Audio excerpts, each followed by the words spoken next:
유명 아이돌 제니와 장원영이 최근 불교에 대한 관심을 드러내 주목받는 가운데 젊은 층의 불교가 교리와 철학을 넘어 하나의 문화이자 추세로 자리 잡고 있습니다. 국립중앙박물관이 야간 개장을 통해 석탑과 사리기 등 불교 문화유산에 대한 색다른 시각적 체험을 제공합니다. 조계종 영축총림 통도사의 마산포교당 정법사가 부처님 사리윤법회를 봉행하며 비로선언 물사를 원만히 회항했습니다. BBS가 만난 사람은 특별한 인재양성 시스템과 폭넓은 장학금으로 생존 위기를 떠나 오히려 지역대학의 위상을 높이고 있는 군산대의 비결을 알아봤습니다. 여러분 안녕하십니까? 2월 8일 토요일 BBS 뉴스입니다. MZ세대를 대표하는 아이돌이자 K-팝 아이콘인 제니와 장원영이 최근 불교에 대한 관심을 드러내 큰 화제를 모으고 있는데요. 불교 수행법을 노래하거나 자신의 열독서를 공개해 젊은 층이 문화뿐 아니라 종교 차원에서도 불교를 선호하는 추세를 만들어냈습니다. 그 현상과 배경을 최유리 기자가 취재했습니다. 최근 공개된 유명 아이돌 블랙핑크 멤버 제니의 첫 솔로 앨범 루비에 실린 곡 젠. 젠은 제목 그대로 마음을 가다듬고 정신을 통일해 깨달음의 경지에 도달하는 불교의 수행법인 선을 의미합니다. 노래는 불교적 상징을 차용해 관심을 끌었는데 뮤직비디오에선 우리 전통 문화와 불교 철학을 현대적으로 풀어내 더욱 주목받고 있습니다.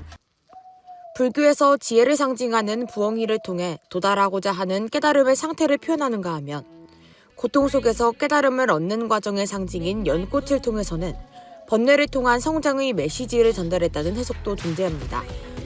제니의 이러한 작품 활동은 일회성에 그치지 않았습니다. 몇 달 전에는 진리를 나타내는 참된 말, 주문 등의 의미를 가진 불교 용어 만트라를 활용해 싱글 앨범 만트라를 발표했습니다. 우리나라의 K-팝 아이돌이 세계적으로 인기를 끌게 되면서 사실 전 세계적으로 불교에 대한 젊은 층들의 관심이 많거든요. 그래서 이제 불교가 어떤 동양적인 세계관, 특히 한국적인 가치관을 많이 수용하고 있기 때문에 그런 불교적인 상징과 내용들을 노래에 반영하기도 하고. 불교에 눈뜬 아이돌은 또 있습니다. 럭키비키 신드롬으로 긍정 트렌드를 끌어낸 걸그룹 아이브의 멤버 장원영은 한 예능 프로그램에 출연해 읽으면 위로가 된다며 도서 초역 부처의 말을 추천했습니다. 이 도서는 생각 버리기 연습으로 알려진 일본 작가 코이케 류노스케가 경전에 수록된 부처님의 말씀을 현대어로 재해석한 책입니다. 장원영 님이 추천한 게 2025년 한 1월 15일 정도였거든요. 그래서 15년 1월에만 비교를 하면 전월 대비 판매가 한 15배 정도 초역 부처의 말이 뛰었습니다. 아무래도 이게 한 장에 한 페이지씩 그 부처님의 말씀을 잘 요약해놓은 책이다 보니 또 부처님이 예전에 그 우리의 마음을 평온할 수 있는 길을 찾아주신 분이잖아요. 그런 메시지가 2030 세대들에게도 잘 좀 전달이 된 게 아닐까 판단하고 있습니다. 어지러운 삶 속에서 위로와 해답을 찾고 싶은 MZ세대 독자들 사이에서 입소문을 탄 이 책은 장원영의 추천으로 다시 뜨거운 역주행의 중심에 섰습니다. 제 종교는 없는데 초역 그 부처의 말 이거를 딱 보고 제 좀 삶을 돌아보게 됐습니다. 이 책을 읽고 정말 사사로운 욕망들에 너무 끌려가지 않고 정말 지혜롭게 매 순간 이제 그럴 수도 있지라는 마인드를 항상 장착했다고 생각이 들었습니다. 이처럼 개인과 사회적인 측면을 함께 고민하는 불교의 가르침은 젊은 층들 사이에서 큰 호응을 얻고 있습니다. 불교의 무슨 문화를 차용한다는 것보다 이미 그 불교 문화에 스며들었다고 봐요. 그래서 그걸 그냥 드러내는 시기가 온 것 같고 이게 우리 삶의 가장 실용적인 실용 철학이다라는 게 퍼졌고 그러면서 자연스럽게 지금 우리 청년들에게도 이 불교의 문화가 힙하게 퍼져나가고 있는 것 같은 생각이 들어요. 지난해 청년들 사이에 번지기 시작한 힙한 불교 열풍은 국민 아이돌의 호감도가 더해지면서 새해 들어 더 거세지고 있습니다. BBS 뉴스 최유리입니다. 조기종 영축총림 통도사 마산포교당 정법사가 그제 경내 만불보전에서 불기 2569년 정초기도를 회향하며 불보인 부처님 사리 이윤법회를 봉행했습니다. 정법사는 지난해 12월 시민 불자들을 위한 불교 문화체험관 비로선원 불사 기공식에 이어 이번 부처님 사리 이윤을 통해 올해 안에 불사의 원만 회향을 바라는 사부대중들의 마음을 한 곳에 모았습니다. 이윤된 사리는 네팔의 석가족 사원의 겐가지 사카야 스님이 모시고 있던 부처님 사리 100여 과로 비로선원 내 조성될 화엄삼존의 복장물로 봉안될 예정입니다. 순서는 지금 사리 이윤을 해놓고 법사 스님을 모시고 법문 듣고 그 다음에 회향이 중요합니다. 수영단을 향해서 우리 눈에 보이지 않지만 보이지 않는 존재들에게 부처님 가르침을 함께 전하는 시간 갖고 그 이후로 사리 친견 시간을 갖도록 하겠습니다. 또 정법사는 동국대학교 불교학술원 연구교수 문광 스님을 초청해 운명이 바뀌는 정초 기도 수행을 주제로 법문을 청해 들었습니다. 문광 스님은 최고의 불사인 비로선원 불사에 동참한 것 자체가 운명을 바꾸는 선근 공덕이라며 정법사 불자들을 격려했습니다. 미국 뉴욕 자연사박물관을 배경으로 한 영화를 보면 늦은 밤 공룡, 화석 등 전시물들이 살아 움직이는 장면이 등장해서 재미를 주는데요.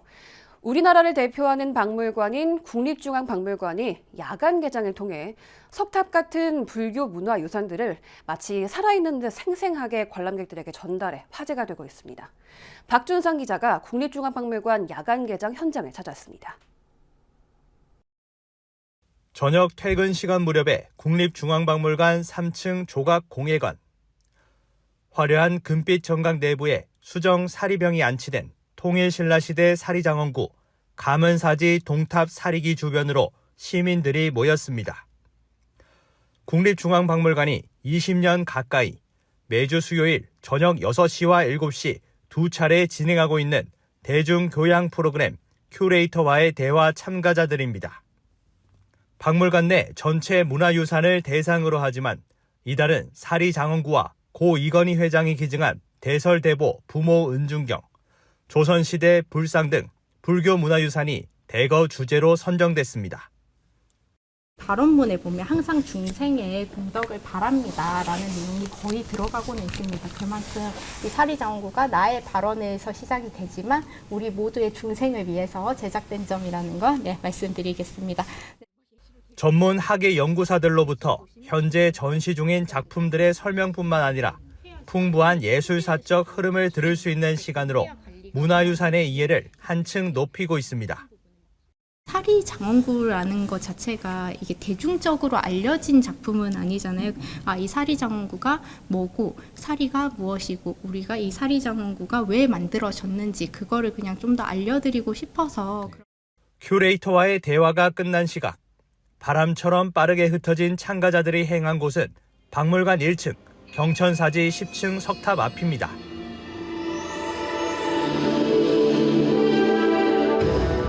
박물관 전체가 깜깜하게 소등되더니 맨바닥에 엉덩이를 깔고 앉은 시민들 앞에 화려한 빛을 내뿜는 미디어 파사드로 재탄생한 석탑이 모습을 드러냅니다. 삼장법사가 손오공, 저팔계, 사오정과 함께 천축으로 불법을 구하러 떠나는 여정, 서유기의 장면들이 10층 석탑 층층의 이야기로 전개되는가 하면 온누리에 가득 찬 진리의 빛을 형상화한 비로자라불이 탑을 뒤덮고 연꽃이 만발하는 불국 정토의 모습도 그려집니다. 경천사지 10층 식탁 그거 한 층마다 여러 가지 그 이야기가 담겨 있다는 게 신기했어요. 문화유산의 보존을 넘어서 적극적 활용을 고민하는 국가유산 시대. 야간의 박물관 체험은 불교 문화유산들의 현대적 재해석 가능성을 보여주면서 좋은 반응을 낳고 있습니다. 친구랑 같이 VR 체험도 하고 사유의 방도 가서 영상에서만 보던 걸 실제로 와서 신기하고 여기 와서 한국의 유산 보니까 약간 재밌기도 했어요. 어두운 저녁 달라지는 박물관의 모습은 마치 영화 박물관이 살아있다 속 장면들처럼 생생한 모습으로 소중한 문화유산의 의미를 전하고 있습니다. BBS 뉴스 박준상입니다. 한국불교대학 대관음사가 을사년 정월대보름을 맞아 방생법회를 봉행했습니다. 최근 경주 간포 KBW지 해변도량에서 진행된 이번 방생법회는 사부대 중 5천여 명이 동참했습니다. 대관음사 회주 우학스님은 방생법회에 동참한 불자들에게 물고기 등을 살리는 미물방생과 복지사업 등을 통한 인간방생, 수행을 통한 불성방생, 병으로부터 자유로워지는 병고방생 등 불자들이 실천해야 할 4대 방생의 의미를 되새겼습니다. 이 우리 불교대학은 거대한 반야용선이라 말 그대로 아주 거대한 반야용선입니다. 이 잘 되고 있는 우리 한국불교대학 대관음사 이 배를 타셨으니까 절대 내리지 말고 끝까지 잘 타고 가시면 좋은 세상, 우리 가정도 그렇고 불교도 그렇고 아주 잘 될 것입니다. 또 방생법회 참석자들에게는 유튜브에 업로드된 우학스님의 생활법문을 책으로 엮은 잘된다 하면 잘된다가 증정됐습니다.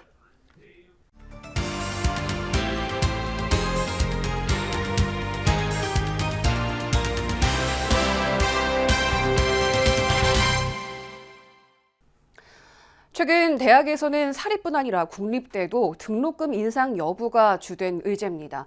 하지만 학비 문제를 떠나 지역대학은 생존을 걱정하고 있는 상황인데요. 이런 가운데 지역의 국립대학으로서 자체 혁신을 통해 위상을 높여 눈에 띄는 곳이 있습니다. 오늘 BBS가 만난 사람은 국립군산대학교 이장호 총장으로부터 대학의 특별한 인재 양성 시스템과 최고의 취업률 비결을 들어봤습니다. 네, 국립군산대학교 이장호 총장 나오셨습니다. 총장님 어서 오십시오. 안녕하세요. 예, 안녕하십니까. 오늘은 특별히 재학생과 함께 나오셨어요. 예, 어서 오십시오. 네, 안녕하세요. 예, 우리 학생 스스로 자기소개를 좀 먼저 해주세요. 네, 안녕하세요. 저는 국립군산대학교 국어국문학과 4학년에 재학 중인 길정의입니다. 예, 오늘 특별히 이렇게 재학생과 함께 나오셨는데 뭔가 총장님께서 자랑을 하실 게 있으신 것 같습니다. 아니 뭐 자랑을 한다는 것보다 이제 지금 항상 지금 새로운 입시철이잖아요.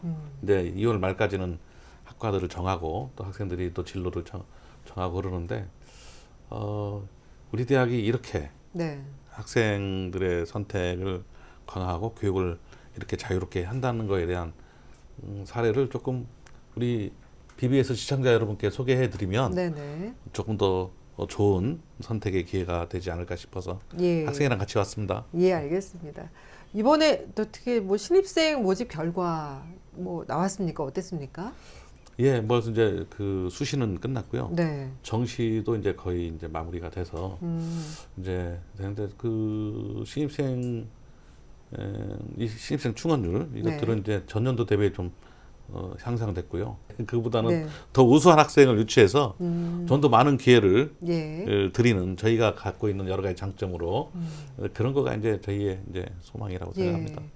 지금 장점 얘기하셨는데 최근에 이슈가 됐던 게 대학 등록금 인상 이슈였잖아요. 예. 군산대는 아무래도 국립대다 보니까 사립대에 비해서 등록금도 낮고 또 이 장학 제도도 더 많은 학생들에게 혜택이 돌아가지 않을까 싶은데 어떻습니까?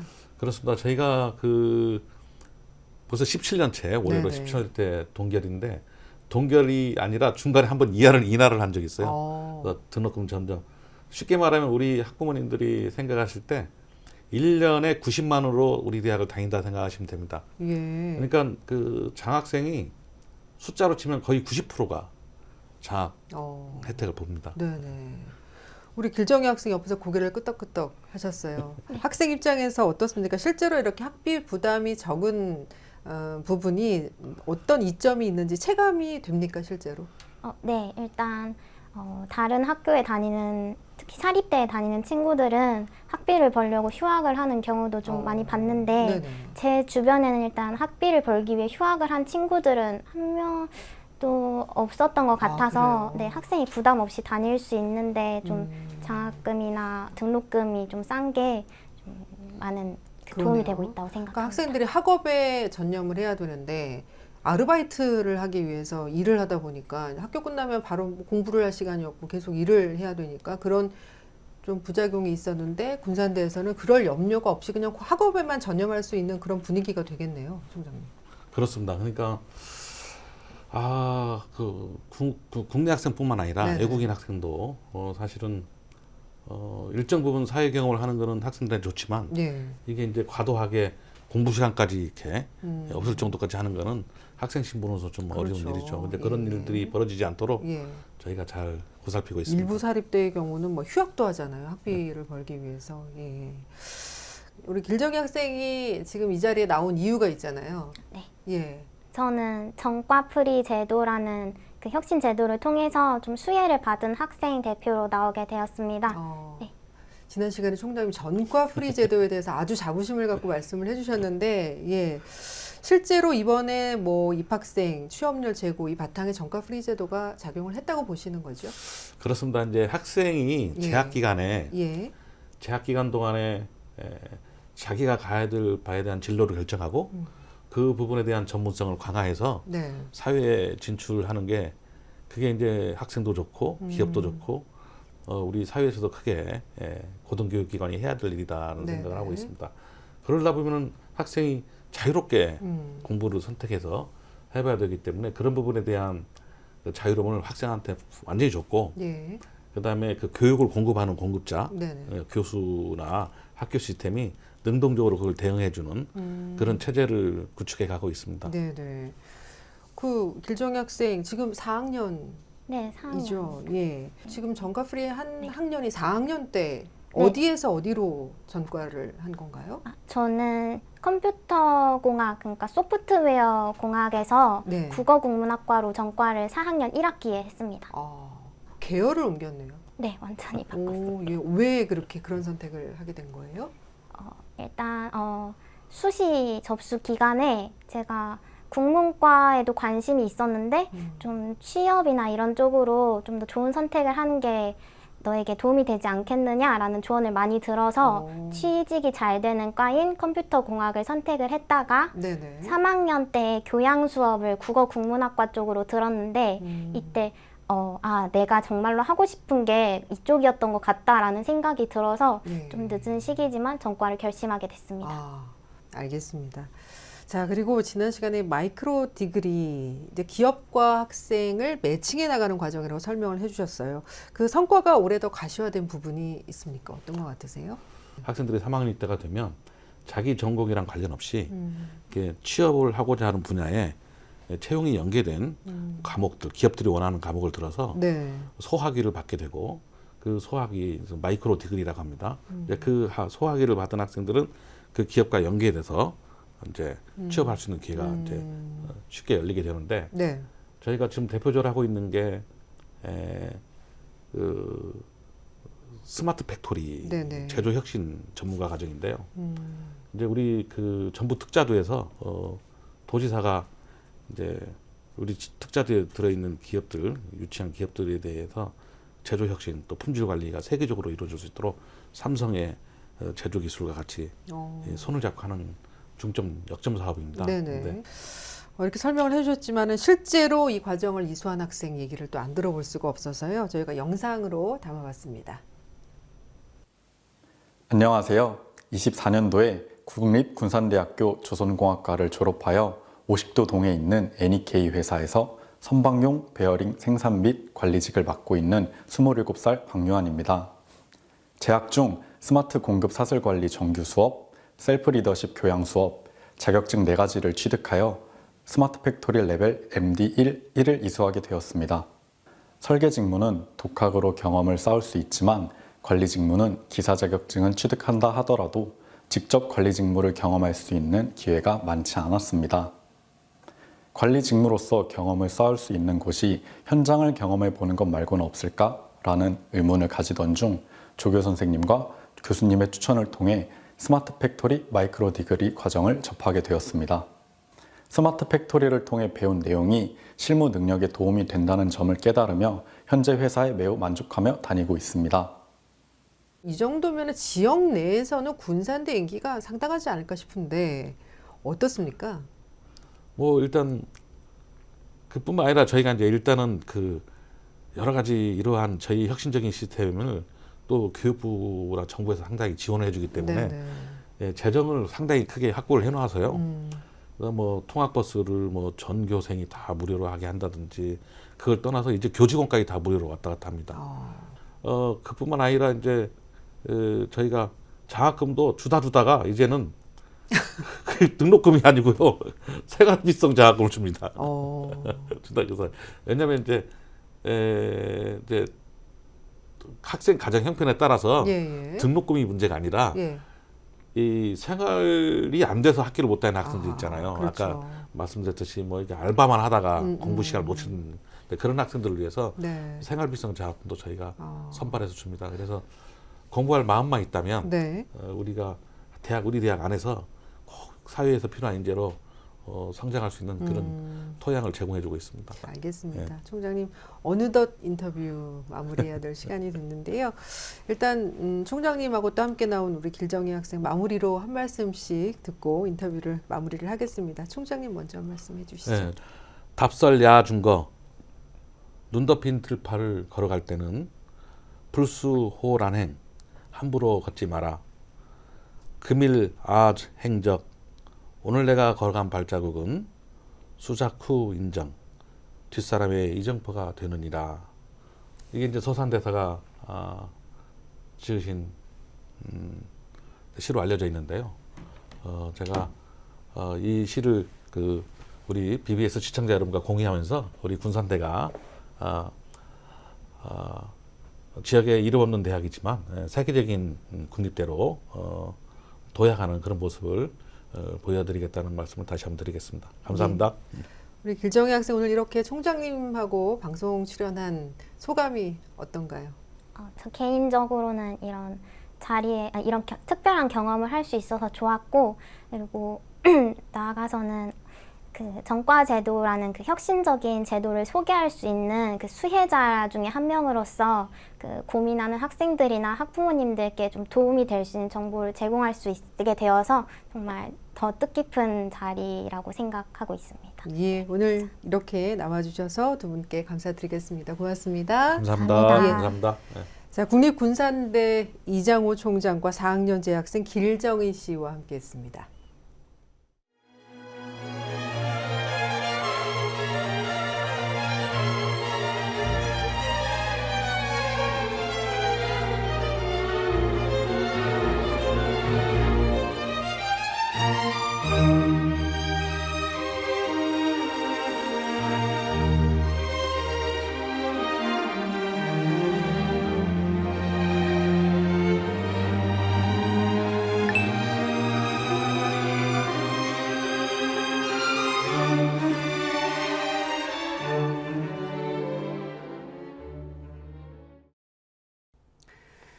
베르테르 효과라는 심리학 용어가 있습니다.